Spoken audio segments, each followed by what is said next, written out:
In the heart of northern India, where the land ripples like an ocean frozen in sand, there lies a place few outsiders dare to imagine. It's a very, very good car to use in the desert. It can carry 10 people, sometimes 11, sometimes even more. Because these people are all your family, so nobody minds being crowded, really. Here in villages carved into dunes, women walk barefoot for miles under a 50-degree sun, just to fetch a single pot of water. They hum ancient songs while balancing clay vessels on their heads, as if defying the cruelty of the desert with rhythm and grace. Some say the wind speaks in whispers here, others say it screams. Children fly kites where nothing grows, camels kneel at temples buried half in sand, and still people stay. Not because they must, but because this scorched land is their soul. Welcome to Thar, where life refuses to surrender. Number 1. Life in the Thar Desert. The Thar Desert is India's largest desert and one of the most paradoxical places on Earth. It stretches across the northwestern part of the country, covering most of the state of Rajasthan and spilling into Gujarat, Punjab, and Haryana. It's not just vast, it's enormous. Over 200,000 square kilometers of sand rock and wind-sculpted dunes. That's more land than many northern Indian states combined. But here's what will truly surprise you. Thar isn't empty. It's home to more than 20 million people, making it the most densely populated desert in the world. Let that sink in a desert with a population bigger than the entire country of Sri Lanka or the state of New York. From afar, it looks lifeless. But look closer. Within the folds of this arid expanse, life pulses in colors, sounds, and centuries-old traditions. There are cities that have stood for hundreds of years, Jaisalmer glowing in golden sandstone like a mirage, Bikaner bustling with markets and camels, Barmer and Falodi, where folk music drifts through the desert wind. These aren't just towns, they are living museums of culture, survival, and resilience. The Thar Desert is divided into 11 administrative districts, each with its own unique rhythm. And the people who call it home, they're not just surviving here, they're building a way of life. Most families depend on subsistence farming, livestock herding, and traditional handicrafts passed down through generations. Picture this in a village near the Pakistan border. A mother embroiders vibrant patterns into cloth while her children herd goats across sun-baked land.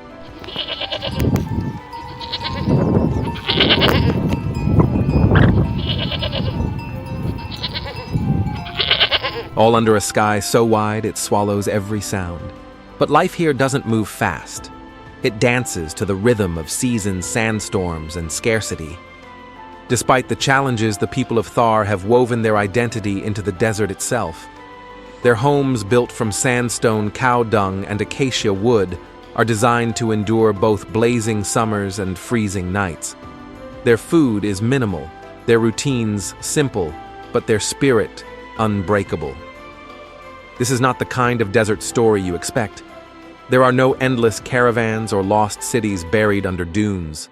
What you'll find here is more subtle, more human, a slow-burning fight against nature, shaped not by violence, but by adaptation and grit. And as the world turns its gaze toward climate resilience, the people of Thar are quietly showing us what it means to live in harmony with hardship. They don't have much, but what they have, they guard fiercely: tradition, community, and a stubborn belief that the desert gives as much as it takes. Number 2, the water crisis. Water, so simple, so essential, and in the Thar Desert, so painfully rare. The average annual rainfall here is barely 300 millimeters. That's less than what New York City gets in just 10 days. For the more than 20 million people living in Thar, this isn't just inconvenient, it's a daily struggle for survival. So how do they find water in a land that offers so little? The answer lies in a centuries-old resilience. Villagers rely on traditional rainwater tanks, known locally as tanka. These are hand-dug reservoirs lined with stone or cement, often passed down through generations like family heirlooms. During the brief monsoon season, families pray for rain not just to quench their thirst but to fill these sacred lifelines. But rainwater alone isn't enough. So comes the Indira Gandhi Canal, one of the longest irrigation canals in the world. Stretching over 600 kilometers, it brings water from the fertile state of Punjab, cutting across the barren heart of Rajasthan. It's been called a miracle in the desert. But even miracles have limits. Many remote villages still lie far beyond the reach of its flow. Next, there are deep bore wells drilled hundreds of feet into the earth. But these too come with a dark trade-off. Much of the groundwater is contaminated with fluoride and salt. Drink it and the consequences are slow and cruel, aching joints, stained teeth, skin diseases, and sometimes crippling bone disorders.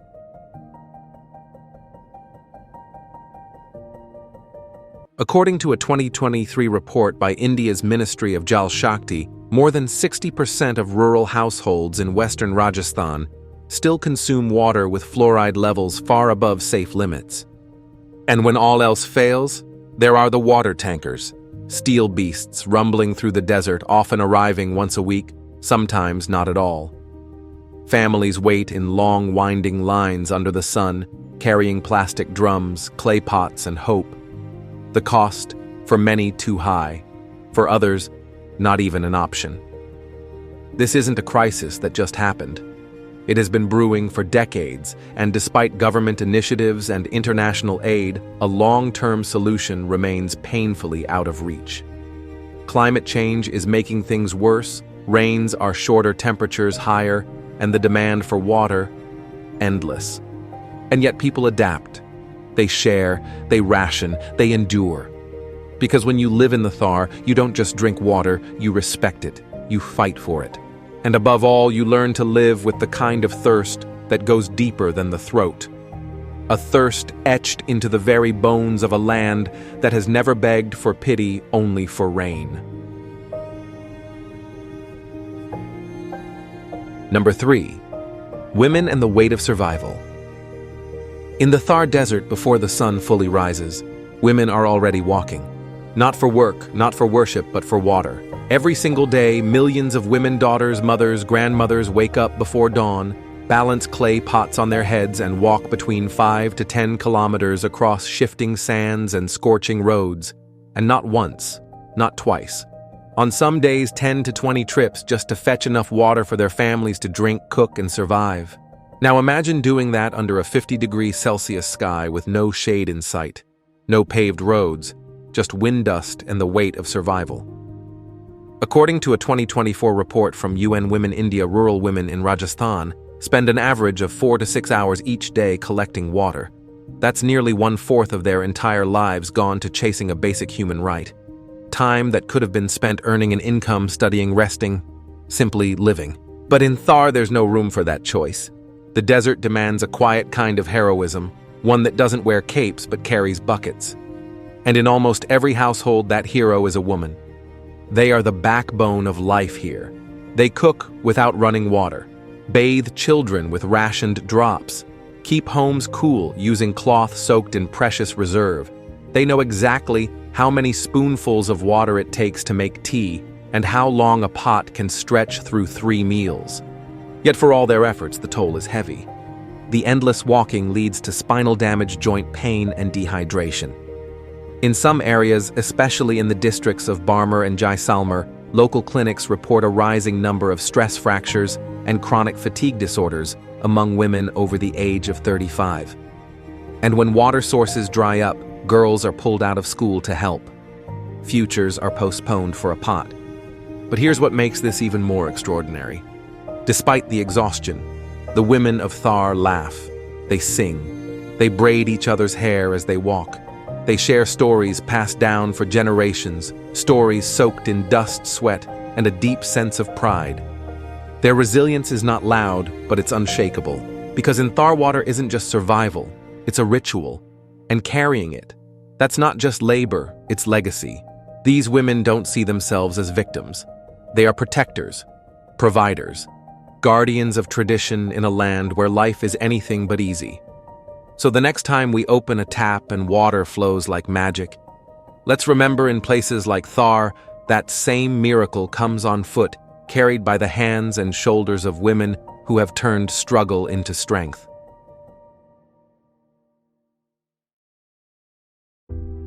Number 4. Extreme climate and deadly nature. The Thar Desert doesn't just burn, it assaults. By midday, the air feels like it's being poured straight from a furnace. Temperatures frequently soar above 50 degrees Celsius, that's more than 122 degrees Fahrenheit. But that's just what your skin feels when standing still. The ground. That's another story. Surface temperatures have been recorded at 70 degrees Celsius, hot enough to blister skin on contact or literally cook an egg in minutes. Yes, people have tried, not for fun, but out of fascination, out of survival instinct. And just when you think the heat is the worst of it, the wind begins. It doesn't howl, it screams. Dry, blistering gusts tear across the plains, sometimes surging beyond 100 kilometers per hour. At those speeds, it's not just wind, it's a moving force of destruction. A single gust can rip tin roofs off homes, knock motorcycles off the road, and send palm-sized stones tumbling across open ground. But wind in Thar never travels alone. It drags sand with it, billions of grains swirling like smoke. That's how sandstorms form here, not once in a while, not seasonally, routinely. According to data from Rajasthan's Disaster Management Authority, the year 2024 recorded over 30 major dust storms across the region. Some lasted mere hours. Others swallowed entire villages in a thick, choking wall of dust and grit. Visibility can drop to zero. Breathing becomes painful. The wind pushes the sand cuts and the sky turns brown. And then when it all settles, what's left behind feels even more unsettling. The air doesn't return to normal. It hangs thin and cruel with humidity levels often dipping below 10%. That's drier than the Sahara on some days. In this air, skin cracks open, lips peel, and eyes sting constantly. You can drink liters of water and still feel thirsty. Sweat doesn't even have time to form, it evaporates instantly. This is not a climate. It's a slow, grinding pressure cooker. And still the sand creeps further. It doesn't need an invitation. It sifts silently into everything, your clothes, your food, your lungs. It buries electronics. It kills engines. It fills bed sheets, sinks into water pots, clogs the gaps beneath doors. Even when the wind is calm, the sand moves almost like it's alive. And the land itself, what should be solid, is never the same 2 days in a row. Dunes shift constantly. A path familiar today can disappear overnight. What was once a road becomes a hill. What was once a field becomes a crater. Locals say the desert doesn't remember you. And in a place like this, memory won't help you find your way. Instinct might.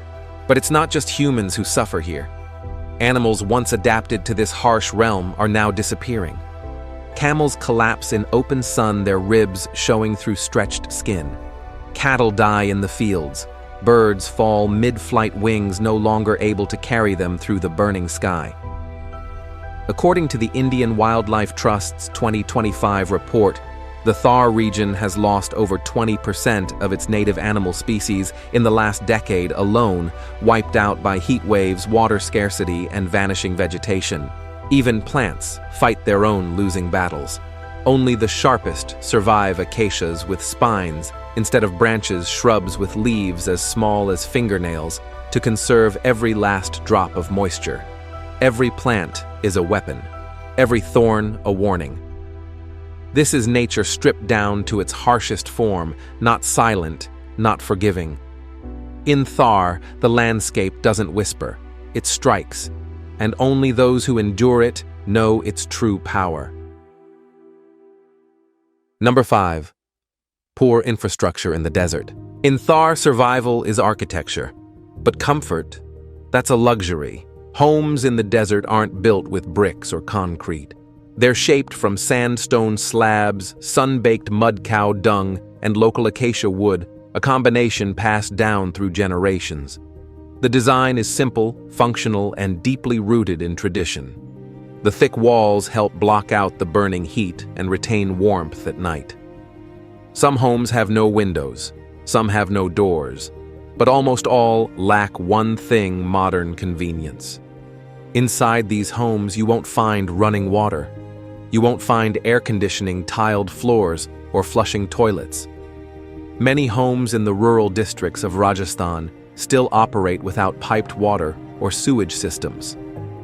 According to a 2025 report from the National Sample Survey Office, over 70% of households in desert districts like Barmer and Jaisalmer fall into this category. Outside the home, the situation gets even rougher. Roads are scarce. Many villages are connected by narrow, unpaved paths that disappear under shifting dunes after sandstorms. During the rainy season, what little infrastructure exists gets washed out, leaving entire communities cut off for days, sometimes weeks. Transportation is limited. Motorbikes struggle in deep sand. Ambulances often can't reach remote areas. In emergencies, families sometimes carry the sick on makeshift stretchers to the nearest town, which might be 15 kilometers away or more.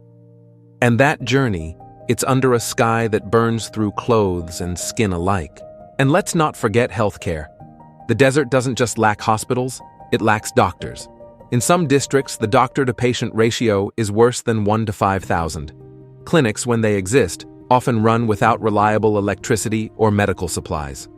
The Indian Medical Association reported in early 2025 that over 60% of primary health centers in remote areas of Rajasthan are understaffed and under-equipped. Now add technology to the list of obstacles. Most modern devices simply don't function well here. Temperatures that rise above 50 degrees Celsius during the day can easily cause smartphones to overheat, camera lenses to warp, and motorcycles to stall. Laptops, routers, even solar inverters fail faster in the heat. Sand clogs every socket, every button, every wire. And electricity, that's a gamble. While the government has made significant progress in rural electrification, power supply in Thar remains erratic. Many villages experience outages that last 8 to 12 hours a day. Some areas still rely on kerosene lamps at night or diesel generators when fuel is available. Finally, waste management, often invisible in urban planning, becomes impossible here. Garbage has no place to go. There's no municipal collection, no landfills. Plastic bags blow through empty fields. Animal waste mixes with household trash. Burning it is common and dangerous. In Thar, infrastructure isn't just underdeveloped, it's nearly non-existent. And every missing piece, every road not built, every wire not laid, adds another layer to the isolation of a place already defined by heat, distance, and silence.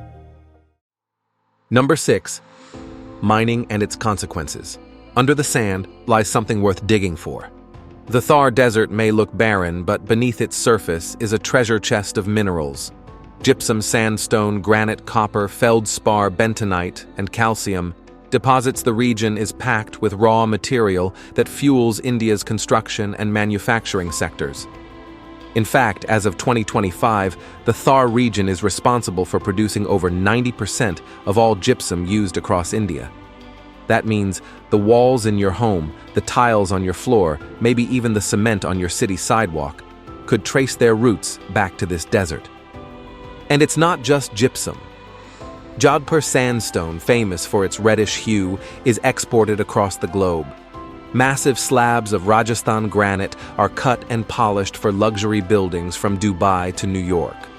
Meanwhile, copper and other industrial minerals from Barmer and Nagaur districts feed the growing demand in India's tech and energy sectors. So yes, the mining boom has brought money. It has created jobs, boosted local businesses, provided income to communities that for generations survived solely on agriculture and livestock. But every blessing comes with a shadow. Many of these mines are open-pit operations, huge scars carved into the land. According to a 2024 study by the Center for Science and Environment, more than 70% of active mining sites in Thar fail to meet environmental safety norms. Air quality in villages near active gypsum mines has declined sharply, with particulate matter levels exceeding World Health Organization safety limits by up to 4 times. That dust. It's not just a nuisance, it's a hazard. Residents complain of chronic cough-eye irritation and skin rashes. Long-term exposure is linked to silicosis, a lung disease caused by inhaling fine mineral dust. And these aren't isolated incidents. In some areas of Nagar, local clinics report that up to 20% of adult men show early symptoms of dust-related illness. Then there's the issue of water. Mining operations often consume and pollute local water sources already scarce in the desert. Runoff from poorly managed sites can seep into groundwater, affecting not only drinking water, but also the health of crops and animals. And once a mine is exhausted, reclamation is rare. What's left behind is an abandoned pit, eroding walls, and a community forced to live with the aftermath. Perhaps most troubling, many mines sit dangerously close to human settlements. In Bikaner and Barmer districts, some quarries are less than 500 meters from schools and homes. Blasting operations crack walls, disturb sleep, and shake the very foundations of rural life. So here lies the paradox. Thar's soil provides, it enriches, but it also extracts, quietly removing not just minerals, but air health and safety from the people living nearest to the digging. Mining in Thar is a double-edged sword. It builds cities far away, while leaving scars close to home.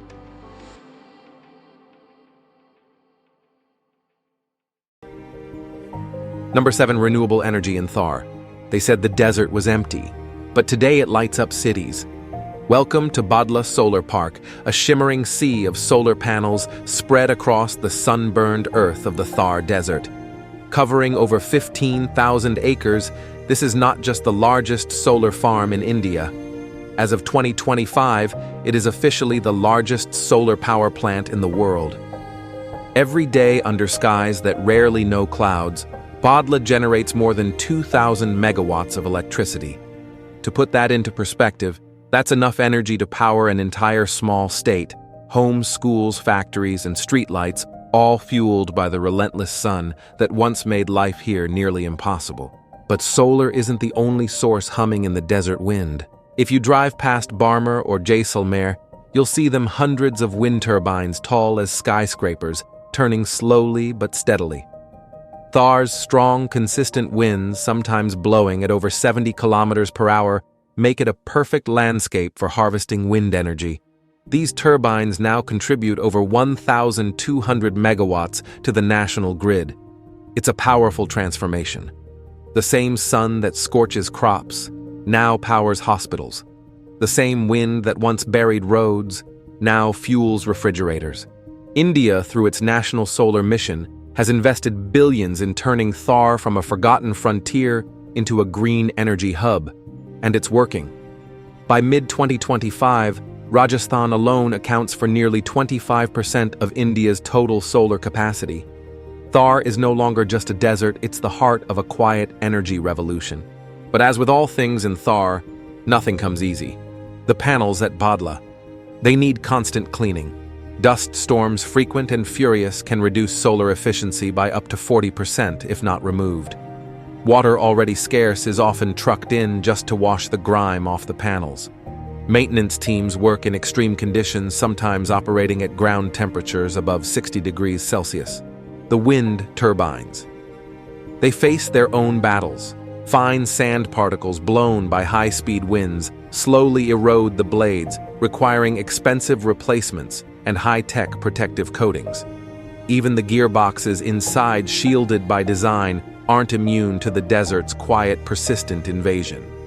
And yet, the effort continues. Because the payoff is real: cleaner air, reduced dependence on coal, jobs for local youth in solar installation maintenance and security, hope in the form of energy born from a place once known only for hardship. So when people talk about the future of sustainable energy, they often look to Silicon Valley, to Europe, to space-age innovation. But maybe the future is already here. And maybe, just maybe, it's hidden beneath the dust of Rajasthan. In Thar, the sun no longer punishes, it empowers. In the end, the Thar Desert is not just a place of burning winds and endless sand. It is a land where tradition refuses to fade, where resilience becomes routine, and where human kindness flows more freely than water. From the women who carry life on their shoulders to the communities that share their last drop of water in the heat of summer, Thar is proof that even in the harshest landscapes, humanity not only survives, it shines. If this journey moved you, consider liking the video, subscribing to NVL Travel Documentary, or sharing your thoughts in the comments below. We'd love to hear how this story made you feel. Because stories like this, real, raw, and resilient, deserve to be seen. And places like Thar, they deserve to be remembered.